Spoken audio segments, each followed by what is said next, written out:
Di la verità, stai ancora facendo get axis e get key down per far eseguire azioni ad un personaggio su Unity, vero?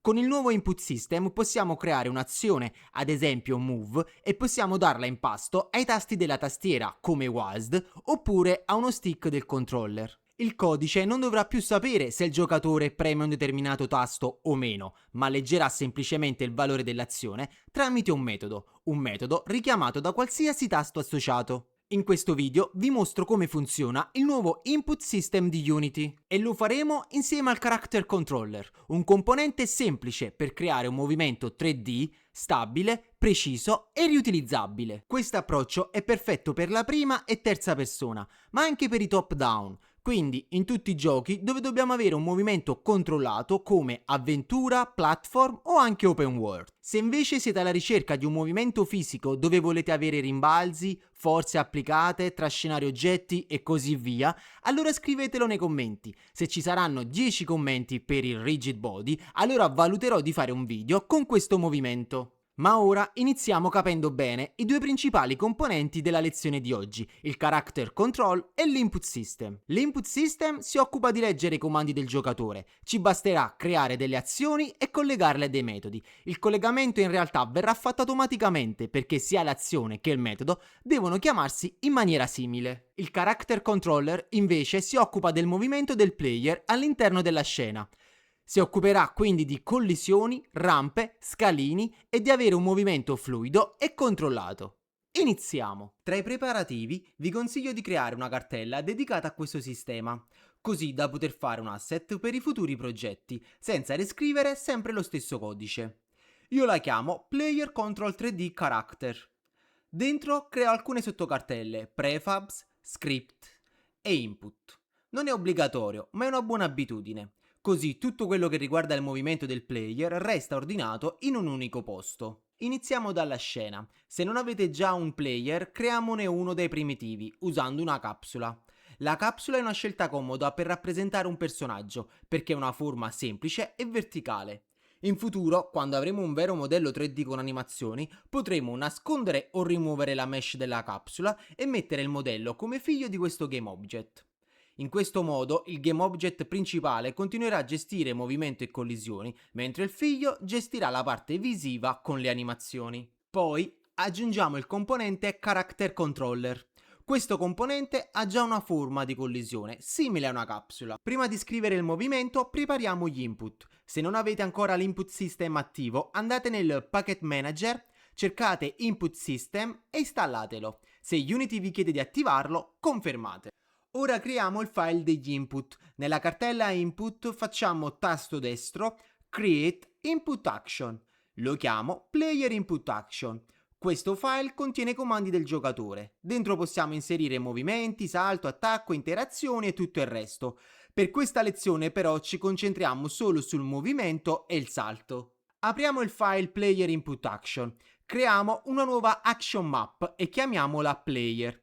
Un action map è un gruppo di comandi. Nella mappa player mettiamo i comandi del personaggio.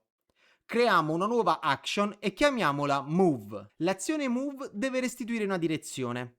Per questo impostiamo action type su value. Poi, come control type, scegliamo vector 2. Perché vector 2? Perché il movimento ha due valori, x e y. X rappresenta destra e sinistra, y avanti e indietro. Ora colleghiamo i tasti. Sull'action move aggiungiamo un binding di tipo composite. Darà un 2D vector. Per ognuno facciamo clic su path e scriviamo o cerchiamo il comando. A up assegniamo W, a down assegniamo S, a left assegniamo A right assegniamo D. Così WASD viene trasformato in un unico vector 2. Se premo W ottengo 0, 1. Se premo S ottengo 0, meno 1. Se premo D ottengo 1, 0. Se premo A ottengo meno 1, 0. Possiamo aggiungere anche il controller. Sempre sulla stessa action move aggiungo un nuovo binding e seleziono stick sinistro del gamepad. In questo modo la stessa azione può leggere sia WASD che il movimento dello stick analogico, ed è proprio questo uno dei vantaggi del nuovo input system. Il codice non deve sapere se il giocatore sta usando la tastiera o un controller. Lui legge solo un vector 2. Se arriva dalla tastiera, bene. Se arriva dal gamepad, bene lo stesso. Nota importante, questa finestra non si salva da sola, a meno che non inserite autosave, quindi o fate autosave o semplicemente save asset. L'importante è salvare. Ora passiamo allo script. Creiamo uno script chiamato Player Character Controller. Per prima cosa importo l'using unityengine.inputSystem e poi dichiaro una variabile speed. Poi creo una variabile per il componente Character Controller ed una variabile vector2 per salvare gli input. In awake recupero il character controller che sta sullo stesso GameObject. Awake è il primo metodo che Unity chiama quando uno script viene caricato, quindi è ottimo per inizializzare variabili e recuperare i riferimenti con getComponent. Adesso creiamo il metodo che riceve gli input. Nota importante, questo metodo verrà chiamato automaticamente da Unity grazie a un'impostazione che vedremo tra poco. Quindi, siccome l'action si chiama move, il metodo deve chiamarsi onMove. Se l'azione si chiamasse jump, il metodo dovrebbe chiamarsi onJump. Questo metodo verrà chiamato dall'input system quando cambia il valore dell'azione move. Quindi, quando premiamo WASD o muoviamo lo stick del controller, l'action move cambia valore. Unity richiama automaticamente un move e ci passa quel valore tramite il parametro value. Noi leggiamo quel valore con value get vector2 e lo salviamo dentro un move input. In questo modo move input viene aggiornato ogni volta che il giocatore preme uno dei tasti associati. Ora dobbiamo trasformare il vector true in un movimento 3D nell'update. In un mondo 3D il movimento sul terreno avviene di solito sugli assi X e Z. Quindi dichiaro la variabile di tipo vector3 che deve prendere il valore dell'asse X su move input X ed il valore per l'asse Z su move input Y. In pratica la X dell'input deve essere la X del GameObject Player, la Y dell'input deve essere la Z del GameObject Player. L'asse Y del GameObject resta a 0 perché ora non abbiamo ancora implementato il salto. A questo punto muoviamo il player con il character controller. Lo facciamo tramite il metodo move. Al suo interno inseriamo la direzione moltiplicato per la velocità ed il time.deltaTime. In questo modo diciamo al character controller di quante unità deve muoversi in un FPS e il character controller gestisce lo spostamento tenendo conto delle collisioni. Se non conoscete time.deltaTime vi invito a seguire il video su come muovere GameObject all'interno di questa playlist. Iscrivetevi al canale per non perdere nessun contenuto. Ora dobbiamo collegare lo script all'input system. Seleziono il player, aggiungo il componente player input. Nel campo action inserisco il file player input action creato poco fa. Come default map scelgo player, come behavior scelgo send messages. In questo modo Unity cerca automaticamente un metodo con il nome dell'azione. Siccome l'azione si chiama move, Unity richiamerà il metodo onMove. Diamo anche lo script al player, andiamo in play e testiamo. Premendo WASD il player si sposta nel mondo e lo stesso vale per il pad del controller. Due tipi di input da due periferiche diverse con un singolo codice grazie al nuovo input system. Sì, la camera non segue il player. Faremo uno script nei prossimi episodi. Per il momento limitiamoci a inserire la camera come componente figlio del player. Ora facciamo un test con un muro. Se il muro ha un collider, il character controller non lo attraversa. Questo perché non stiamo modificando direttamente la posizione del GameObject, stiamo usando Character Controller Move che gestisce il movimento insieme alle collisioni. Proviamo a salire su una rampa. Come vedete, il player riesce a salire tranquillamente, però quando deve scendere, non scende. Questo succede perché dobbiamo aggiungere noi una gravità manuale. Il Character Control infatti non è un rigid body. Questo significa che non viene spinto automaticamente né dalla gravità né da altre forze fisiche. Se un oggetto fisico cade addosso al player, questo non reagisce fisicamente. In cambio però ci dà un movimento molto stabile e controllato, perfetto per tanti player in prima o terza persona. Questo succede perché il nostro move direction sull'asse Y ha sempre 0. Quindi il player può muoversi avanti, indietro, a destra e a sinistra, ma non viene mai spinto verso il basso. A questo punto potremmo pensare, ok, allora mettiamo direttamente la gravità al posto dello 0. Creiamo una variabile float chiamata gravity, impostiamo un valore negativo perché la gravità deve spingere verso il basso e inseriamola direttamente nel move direction. In questo modo sto dicendo al player, oltre a muoverti sugli assi X e Z, muoviti anche verso il basso sull'asse Y. Facendo un test possiamo vedere che effettivamente il player viene spinto verso il basso. Ora riesce a scendere da una rampa e cadere se si lancia dall'alto.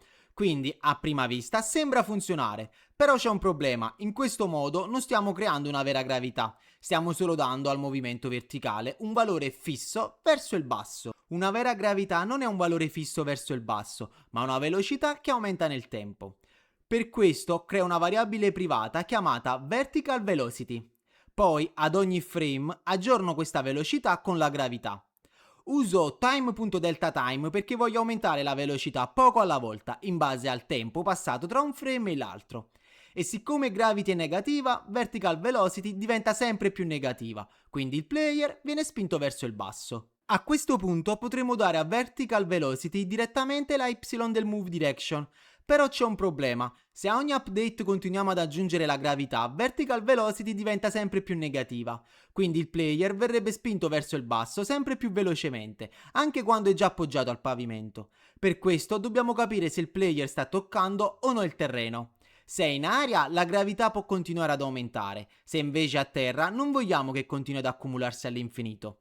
Se stiamo a terra, blocchiamo ad un valore negativo fisso, per esempio un -2, così il player resta appoggiato al terreno, ma la gravità non cresce senza controllo. Per sapere quando il player tocca a terra, useremo physics.checkSphere. CheckSphere crea una piccola sfera invisibile in un punto della scena e controlla se quella sfera sta toccando un determinato layer. Nel nostro caso useremo questa sfera sotto i piedi del player. Se la sfera tocca un oggetto considerato camminabile, allora il player è a terra. Se invece non tocca nulla, significa che il player è in aria. Per fare questo controllo dichiariamo tre variabili. La prima è ground distance. Questa variabile indica il raggio della sfera invisibile usata dal checkSphere. Più il valore è grande, più la sfera sarà ampia. La seconda variabile è un layer mask, che chiamiamo isWalkable. Ci serve perché non tutto nella scena deve essere considerato camminabile. Per esempio, potremo avere acqua, zone trigger, muri, oggetti decorativi o altri elementi che il player non deve usare come terreno. Infine, dichiariamo una variabile booleana chiamata isGrounded. Questa variabile sarà true quando il player sta toccando una superficie camminabile, sarà invece false quando il player è in aria. Ora, la prima cosa da fare dentro l'update è controllare se il player si trova sopra un pavimento, una piattaforma o comunque qualcosa di percorribile. Per farlo, aggiorniamo la variabile isGrounded con physics.checkSphere. Se questa sfera tocca qualcosa, isGrounded diventerà true. Se invece non tocca nulla, isGrounded diventerà false. La prima cosa da passare al checkSphere è la posizione su cui deve trovarsi questa sfera. Noi vogliamo metterla sotto al player, vicino ai piedi. Quindi partiamo dalla posizione del personaggio, transform position. Poi dobbiamo spostarci verso il basso, quindi sottraiamo alla posizione un vector tree, dove sull'asse X mettiamo 0 perché non vogliamo spostare la sfera a destra o a sinistra, sull'asse Z mettiamo 0 perché non vogliamo spostarla avanti o indietro, invece sull'asse Y usiamo control.height diviso 2. In pratica prendiamo l'altezza del character controller e lo dividiamo a metà e scendiamo dal centro del player fino alla parte bassa della capsula. Così la sfera viene posizionata vicino ai piedi del personaggio. Dopo la posizione dobbiamo passare il raggio della sfera, per questo usiamo la variabile ground distance. Infine passiamo anche il layer mask, cioè isWalkable. In pratica, se la sfera posizionata sotto il player tocca uno dei layer presenti dentro isWalkable, isGrounded diventa true. Questo significa che il player si trova sopra una superficie calpestabile. Se invece la sfera non tocca nessuno di quei layer, isGrounded diventa false. Ora scriviamo una condizione. Se il player è a terra e la sua velocità verticale è minore di 0, allora impostiamo vertical velocity a -2. Ma perché proprio -2 e non 0? Perché un piccolo valore negativo aiuta il character controller a restare ben appoggiato al terreno. In più la gravità non si accumula all'infinito mentre il player è sul pavimento. Il controllo vertical velocity minore di 0, invece, Ci serve perché vogliamo fare questo reset solo quando il player sta cadendo. Quando aggiungeremo il salto, vertical velocity potrà diventare positiva e in quel caso non dobbiamo riportarla subito a -2, altrimenti il salto verrebbe annullato. Quindi quando il player è a terra, la if riporta vertical velocity a -2. Subito dopo la gravità viene comunque applicata, quindi il valore diventerà leggermente più basso, per esempio -2,1 o -2,2. Ma va bene così, perché al frame successivo, se il player è ancora a terra, verrà riportato a -2. A questo punto potremo mettere vertical velocity direttamente dentro la y del move direction. Però io preferisco tenere separati i movimenti orizzontali da quelli verticali, quindi nel move direction lascio ancora 0 sull'asse y. Questo vettore continuerà a gestire solo il movimento avanti, indietro, destra e sinistra. Anche perché non voglio che la gravità o il futuro salto vengano moltiplicati per la velocità del player tramite la variabile speed. Ma ora applichiamo il movimento verticale al character control. Per farlo richiamo il metodo move, ma nelle parentesi tonde uso vector3.up perché voglio muovere il player solo sull'asse y. Poi moltiplico per vertical velocity, cioè la velocità verticale che abbiamo calcolato con la gravità, e infine moltiplico per time.deltaTime, perché move non vuole una velocità, ma vuole sapere di quante unità deve spostarsi in questo frame. Quindi prima usiamo time.deltaTime per aumentare la velocità verticale nel tempo, e poi lo usiamo di nuovo per trasformare quella velocità nello spostamento reale del player. Alla fine aggiungo anche un debug log, così posso controllare dalla console sia il valore di vertical velocity, sia se isGrounded è true o false. Ora non ci resta che dare un layer personalizzato al player. Questo passaggio è importante perché il player non deve stare dentro lo stesso layer che usiamo per le superfici calpestabili, altrimenti CheckSphere potrebbe rilevare anche il player stesso e isGrounded potrebbe restare sempre true. Quindi selezioniamo il GameObject Player e gli assegniamo un layer separato, per esempio Player. Una volta fatto, Unity ci chiede se vogliamo applicare questo layer anche agli oggetti figli. In questo caso abbiamo solo la telecamera come figlia del player. Possiamo anche dire di sì, perché per ora è una situazione momentanea e non crea problemi. Spostiamoci nel componente dello script, dobbiamo impostare correttamente la variabile layer isWallCable.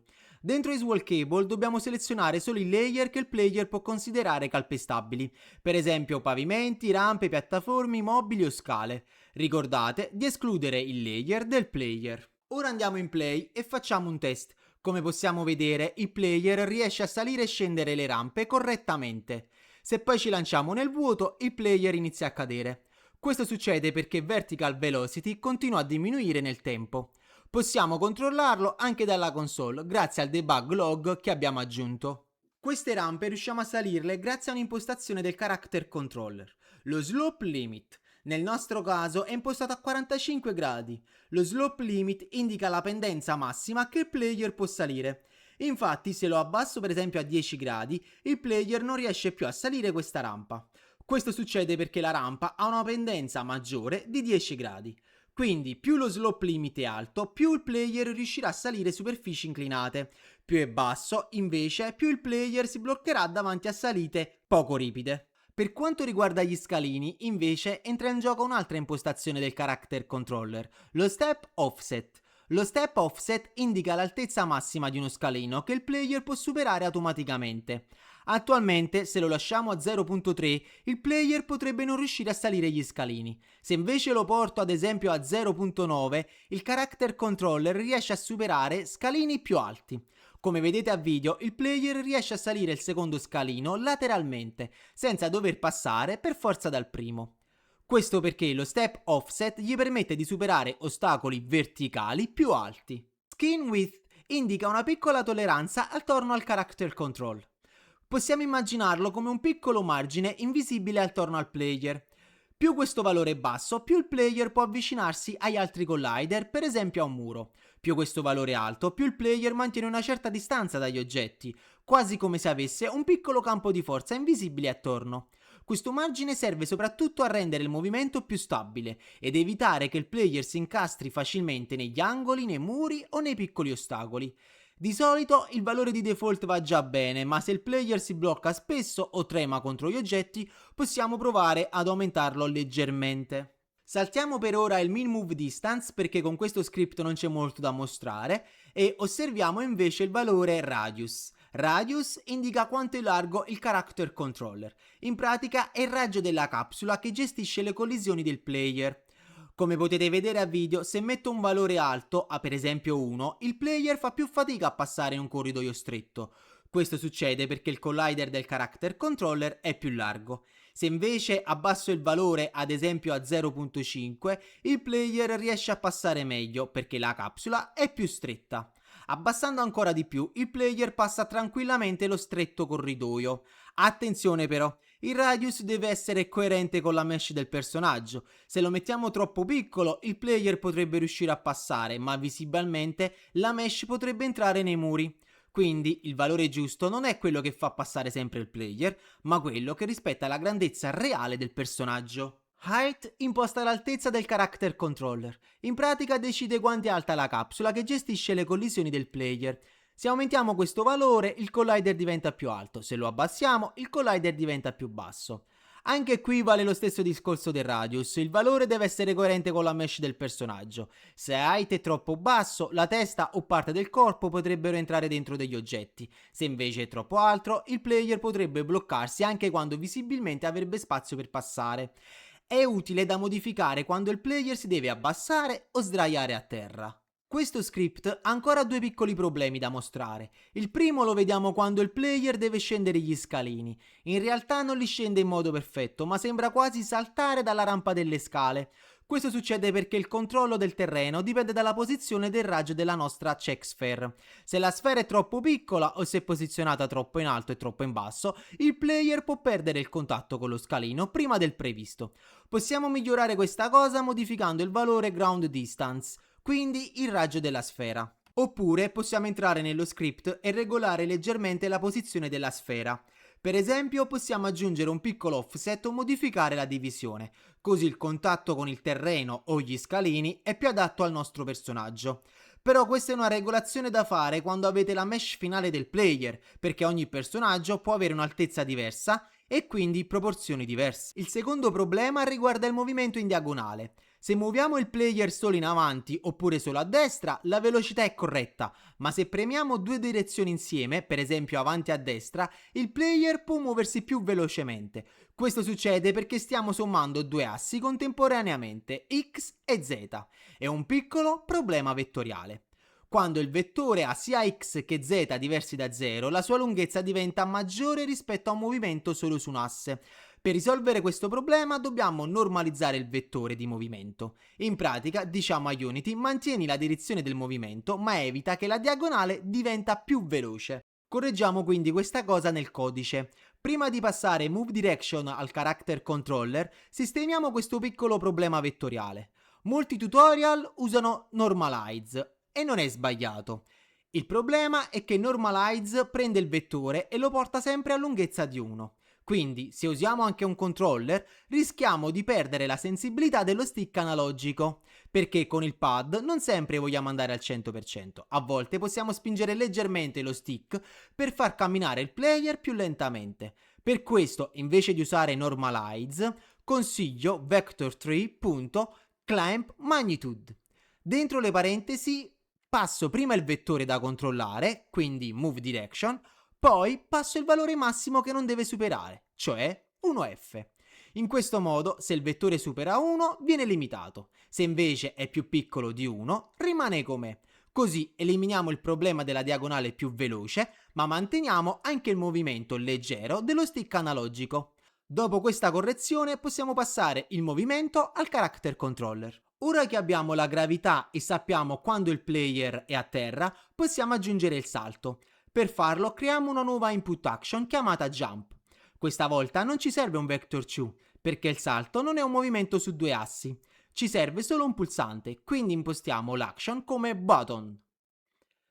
Nel bidding della tastiera possiamo usare la barra spaziatrice. Per il controller invece possiamo usare button shoot, cioè il tasto in basso del gamepad. Di solito corrisponde a A su Xbox, X su PlayStation e B su Nintendo. Dentro lo script aggiungo una nuova variabile pubblica chiamata JumpHeight. Questa variabile indica quanto deve essere alto il salto del player. Poi creo il metodo onJump. Siccome stiamo usando sendMessage, il nome del metodo deve seguire il nome dell'input action. La nostra action si chiama jump, quindi il metodo deve chiamarsi onJump. Questo metodo, come quello onMove, accetta un parametro dall'input action. La prima cosa che controllo è se questo parametro è in pressione, cioè se il tasto è stato premuto. Poi controllo anche se isGrounded è true. Questo è importante perché voglio permettere il salto solo quando il player è a terra. Se togliamo questo controllo, il player potrebbe saltare anche a mezz'aria. La formula può sembrare difficile, ma il concetto è semplice. Quando premiamo salto dobbiamo dare al player una spinta iniziale verso l'alto. Questa spinta la salviamo dentro Vertical Velocity. JumpHeight indica quanto in alto deve saltare il player, Gravity invece indica quanto forte viene tirato in basso. La parte 2F moltiplicato Gravity serve perché la gravità è negativa. Quindi moltiplicando un numero negativo per un altro numero negativo otteniamo un valore positivo, meno per meno uguale più. E questo ci serve perché per saltare Vertical Velocity deve essere positiva. Alla fine marf.squareroot calcola la radice quadrata del valore per cederlo a Vertical Velocity. In pratica questa riga significa calcola quanta velocità verticale serve per raggiungere l'altezza indicata da JumpHeight. Poi la gravità riduce questa velocità e alla fine lo fa ricadere. Per i neofiti possiamo anche semplificare il salto e impostare direttamente un valore positivo, per esempio Vertical Velocity uguale 4. Anche questo funziona perché Vertical Velocity diventa positiva e quindi il player viene spinto verso l'alto.